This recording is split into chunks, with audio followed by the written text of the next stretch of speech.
अब use second use पढ़ेंगे हम, वो है कन्वेक्शन का यूज़। ठीक है, अब वेंटिलेटर्स तो आपने घर पे देखे ही, आपके घर पे रोशनदान बने होते हैं। ठीक है, वो ऊपर बने होते हैं ना रोशनदान। वेंटिलेटर्स जो घर पे होते हैं वो ऊंचे क्यों बनाए जाते हैं? क्योंकि घर में जितनी भी एयर होती है, जैसे हम सांस लेते हैं, हम जो हवा बाहर निकालते हैं वो भी गर्म होती है। घर में किचन में काम, जो कहीं पे भी काम होता है तो मोस्टली क्या है कि जिसके कारण घर में गर्मी हो जाती है। और जो गर्म हवा होती है वो हल्की होती है। रिमेंबर कि जो गर्म हवा होगी वो हल्की होगी। हल्की होने के कारण जो चीज़ हल्की होती है वो ऊपर आती है ना, जो हैवी होती है वो नीचे जाती है। ठंडी हवा जो होती है या ठंडा पानी है वो हैवी होता है, गर्म हवा या गर्म पानी वो हल्का होता है। ठीक है, तो गर्म पानी या गर्म हवा जो भी है वो हमेशा ऊपर जाता है। ठीक है, तो सिमिलरली जो हम सांस लेते हैं, जो गर्म हवा निकालते हैं वो हमेशा ऊपर जाती है, वो हमारे घर की छतों की तरफ जाएगी। तो ऊपर जो घर के ऊपर अगर वेंटिलेटर्स निकले लगे होंगे तो वो गर्म हवा वहाँ से बाहर निकल जाएगी। सिमिलरली जो चिमनीज़ जो है यहाँ पे लगी होती हैं, धुआं जो होता है वो एक्चुअल में गर्म हवा ही होती है ना, स्मोक होती है गर्म हवा, तो वो हमेशा ऊपर की तरफ जाएगी, इसलिए चिमनीज़ लगाई जाती हैं ऊपर की तरफ। किचन में भी जितनी भी गर्म हवा होती है वो चिमनीज़ लगाई होती है, जितना भी धुआं या गर्म हवा होती है वो ऊपर लगाई जाती है, क्योंकि गर्म हवा या जो स्मोक है वो हल्की होती है। हल्की होने के कारण वो ऊपर जाती है और ऊपर से ही बाहर निकलती है। सिमिलरली जो हमारे घरों पे एसी होते हैं, एसी ऊपर हाइट पे लगाए जाते हैं। ठीक है, जो स्प्लिट एसी होती है आप देखो वो ऊंचाई पे लगाए जाते हैं। क्यों? क्योंकि जो एसी होते हैं वो ऊंचाई पे लगाए जाते हैं, क्योंकि वो ठंडी हवा छोड़ते हैं। ठंडी हवा हैवी होती है, जब वो ठंडी हवा छोड़ते हैं तो क्या होता है, ठंडी हवा हैवी होने के कारण नीचे आ जाती है। ठीक है, तो क्या है कि जो फिर नीचे आती है तो गर्म हवा ऊपर जाती है, गर्म हवा ऊपर जाके फिर एसी से फिर ठंडी हो जाती है।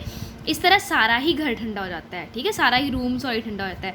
अगर एसी नीचे लगाया होगा ना तो पता क्या होगा, अगर एसी हम नीचे लगाएंगे तो क्या होगा कि जो नीचे वाली एयर है वो तो ठंडी हो गई, वो नीचे रहेगी, लेकिन जो गर्म हवा ऊपर थी उस पर तो उस एसी तो नीचे लगाया तो ऊपर असर ही नहीं जाएगा। तो ऊपर क्या होगा, आपका आधा गर्म कमरा जो नीचे से वो ठंडा होगा, ऊपर से कमरा गर्म होगा, जिसके कारण ओवरऑल रूम में ठंडक नहीं होगी। ठीक है, इसलिए एसी ऊपर लगाई जाती है, सो दैट कि एसी पहले ऊपर की हवा को ठंडा करे।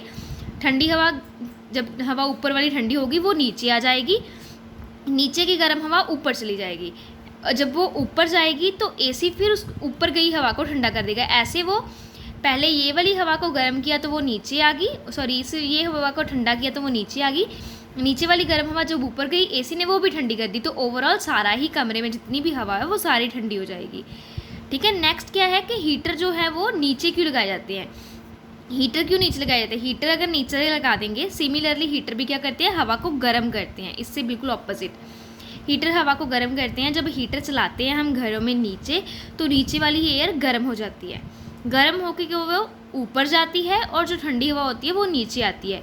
तो जब ठंडी हवा नीचे आ गई तो हीटर ने उस ठंडी हवा को भी गर्म कर देना है। तो इसी तरह जो हीटर है वो पूरे रूम की हवा को गर्म करेगा। लेकिन अगर जब हम हीटर ऊपर लगा देंगे ना तो हीटर ने ऊपर वाली हवा गर्म कर देनी है, तो नीचे जो ऊपर हवा गर्म है वो ऊपर रह जानी है, ठंडी हवा हैवी है वो नीचे ही रह जाएगी, वो ऊपर जाएगी ही नहीं। तो जिसके कारण सिर्फ ऊपर ही जो है वो आपका वार्म हो जाएगा, नीचे जो है वो ठंड बनी रहेगी। नेक्स्ट है कि आपकी फ्रिज के रेफ्रिजरेटर होते हैं वो ऊपर क्यों लगाए जाते हैं? क्योंकि जो रेफ्रिजरेटर होते हैं वो फ्रिज की हवा को ठंडा करते हैं। रेफ्रिजरेटर अगर ऊपर लगा होगा तो वो ऊपर वाली हवा को ठंडा कर देगा। जब वो ऊपर वाली हवा को ठंडा करेगा तो हवा हैवी होकर नीचे आ जाएगी, तो जो नीचे वाली हवा होगी जो गर्म थी वो ऊपर जाएगी। जब वो ऊपर पहुंची रेफ्रिजरेटर ने उसको भी ठंडा कर दिया, तो ओवरऑल ऊपर वाली नीचे वाली सारी हवा जो है वो ठंडी हो जाएगी। ठीक है, नेक्स्ट है मॉनसून। मॉनसून क्या है? जो हमारे बारिश होती है गर्मियों में वो मॉनसून होते हैं। ठीक है, मॉनसून बारिश वाले बादल होते हैं जो गर्मियों में आते हैं। ठीक है, तो अब देखो जब बहुत ज़्यादा गर्मी होती है तो लैंड गर्म हो जाती है। ठीक है, लैंड जब गर्म हो जाती है तो लैंड की हवा भी गर्म हो गई। लैंड की हवा गर्म होने के कारण ऊपर चले जाती है। लैंड की हवा गर्म होने के कारण जब ऊपर चले गई तो समुंदर की तरफ से ठंडी हवाएं लैंड की तरफ जाएंगी, तो वो अपने साथ बारिश वाले बादल भी ले आएंगी, और जिसके कारण हमारे पास गर्मियों में सी की तरफ से बादल आते हैं। ठीक है, वो ठंडी हवा के साथ आते हैं। ठीक है, क्योंकि लैंड के ऊपर जो हवा है वो जल्दी गर्म हो जाती है, गर्म होने के कारण वो ऊपर उठ जाती है, और जो खाली स्पेस को भरने के लिए जो हवा आएगी वो कहाँ से आएगी, ओशन की तरफ से। हवा, विंड भी तो ऐसे ही बहती है। विंड क्या है, जब ठंडी हवा, विंड कब बहती है, जब हवा इधर उधर मूव करेगी। कैसे मूव करेगी, गर्म हवा ऊपर जाएगी, ठंडी हवा उसकी जगह ले लेगी, नीचे आ जाएगी। इसी तरह जो है हवा वो बहती रहती है। ओशन करंट, जैसे ओशन करंट क्या है, समुद्र का जो पानी है वो भी मूव करता है। जैसे हवा गर्म ठंडी होकर कहीं पे गर्म है कहीं पे ठंडी है, जिसके कारण वो मूव करती है। सिमिलरली समुद्र का पानी भी देखो, इक्वेटर्स पे गर्मी होती है, पोल्स पे ठंड होती है।